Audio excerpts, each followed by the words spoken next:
दोस्तों, विश्व के हर देश को अमेरिका अपनी करेंसी की अकड़ दिखाता है। अमेरिका को ये बात अच्छे से पता है कि अमेरिकी डॉलर विश्व में सबसे ज्यादा इस्तेमाल की जाने वाली मुद्रा है और विश्व का लगभग हर देश व्यापार के लिए अमेरिकी डॉलर का इस्तेमाल करता है। इसीलिए अगर अमेरिका किसी देश पर प्रतिबंध लगाएगा तो उस देश की अर्थव्यवस्था चरमरा जाने की संभावना काफी ज्यादा होती है। लेकिन अब हाल ही में एक ऐसा आंकड़ा निकल कर सामने आया है जिसने अमेरिकी प्रतिबंधों की पोल खोल दी है और ये बात साबित कर दी है कि जरूरी नहीं है कि केवल अमेरिकी प्रतिबंधों से ही किसी देश की अर्थव्यवस्था खत्म हो जाए और इस रिपोर्ट को हम रूस की एक सबसे बड़ी जीत मान सकते हैं। दरअसल दोस्तों, हाल ही में द स्पेक्टर इंडेक्स की तरफ से एक रिपोर्ट जारी की गई है जिसमें उन देशों की चर्चा की गई है जिनकी करेंसी अमेरिकी डॉलर के मुकाबले काफी तेजी से नीचे गिरी है या फिर ऊपर आई है। यानी कि इस इंडेक्स में दुनिया भर के शक्तिशाली और बड़े देशों की मुद्राओं की अमेरिकी डॉलर के मुकाबले तुलना की गई है, जिसमें काफी हैरानी करने वाली जानकारी निकलकर सामने आई है, जिसने न कि केवल भारत बल्कि खुद अमेरिका और सभी पश्चिमी देशों के होश उड़ा दिए हैं। इस रिपोर्ट में आई जानकारी के हिसाब से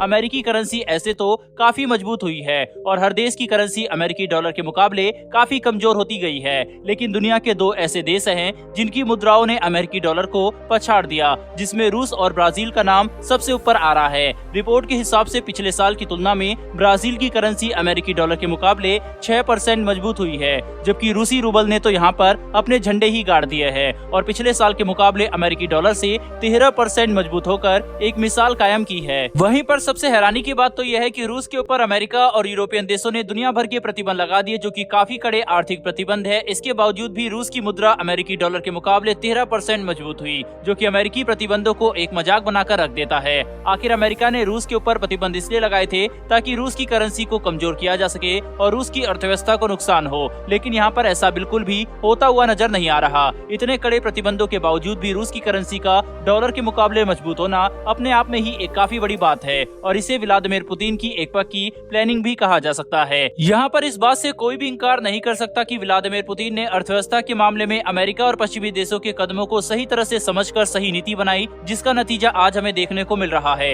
इतने कड़े प्रतिबंधों और युद्ध के बावजूद भी रूस की करेंसी डॉलर के मुकाबले मजबूत हो रही है। हालांकि रूस की अर्थव्यवस्था को बचाए रखने में भारत और चीन जैसे देशों का समर्थन सबसे अहम है। यहाँ पर भारत और चीन ने एक काफी अहम भूमिका निभाई है, जिससे रूस अपनी अर्थव्यवस्था को संभाल पाया और रूस की मुद्रा भी मजबूत हुई है। रूस ने युद्ध की शुरुआत में ही ये बात साफ कर दी थी कि वे तेल और नेचुरल गैस का व्यापार केवल रूसी रूबल में ही करेंगे, जिसने रूबल की डिमांड बढ़ा दी और रूस की करेंसी मजबूत हो गई। इसके अलावा भारत और चीन जैसे बड़े देशों के द्वारा रूसी तेल और नेचुरल गैस खरीदना भी रूस की अर्थव्यवस्था के लिए एक बड़ी राहत बनकर सामने आई। रूस ने भी भारत को काफी सस्ती कीमतों पर तेल और नेचुरल गैस का ऑफर दिया, जिसका फायदा भारत ने भी जमकर उठाया है। अगर यहाँ पर तेल के खेल को समझा जाए तो रूस ने अपनी अर्थव्यवस्था को भारत और चीन जैसे बड़े तेल के खरीदार देशों के हाथों में दे दिया, जिससे रूस को काफी फायदा भी हुआ। लेकिन केवल तेल के व्यापार में ही नहीं बल्कि भारत ने दूसरे व्यापारिक क्षेत्रों में भी रूस का खुलकर साथ दिया। भारत ने खाद्य पदार्थ और गेहूं के व्यापार में भी रूस को खुलकर समर्थन दिया, जिसके तहत भारत ने काफी बड़ी मात्रा में रूस का गेहूं खरीदकर उन्हें भारत के अंदर प्रोसेस करने के बाद अंतर्राष्ट्रीय स्तर पर निर्यात करने का फैसला लिया, जिससे भारत और रूस दोनों का फायदा हो रहा है। कुल मिलाकर चीजों को समझने की कोशिश की जाए तो जहाँ एक तरफ रूस की मुद्रा अमेरिकी डॉलर के मुकाबले लगातार मजबूत हुई है, वहीं पर इसके पीछे भारत और चीन जैसे देशों की एक बेहद ही महत्वपूर्ण भूमिका शामिल है। वहीं पर इस रिपोर्ट में रूस के अलावा भी कई और देशों का जिक्र है, जिसके तहत भारत की मुद्रा पिछले एक साल में अमेरिकी डॉलर के मुकाबले 9.8% कमजोर हुई है। लेकिन अगर हम इसकी तुलना करते हैं चीन, यूरोप और दूसरे देशों से तो हम ये बात समझ सकते हैं कि भारत की मुद्रा को फिर भी काफी कम नुकसान हुआ है, क्योंकि जहां एक तरफ चीन की मुद्रा पिछले एक साल में अमेरिकी डॉलर के मुकाबले 13% कमजोर हुई है, वहीं पर यूरोप की मुद्रा यूरो अमेरिकी डॉलर के मुकाबले 13.8% कमजोर हुआ है। लेकिन जापान और साउथ कोरिया जैसे देशों की मुद्रा का हाल और भी ज्यादा खराब है, जिसके तहत इन देशों की मुद्रा अमेरिकी डॉलर के मुकाबले 29% और 21% के दर से कमजोर हुई है, जो कि काफी चिंताजनक है। यानी कि अगर चीजों को आसान भाषा में समझने की कोशिश करें तो इस बात से कोई भी इंकार नहीं कर सकता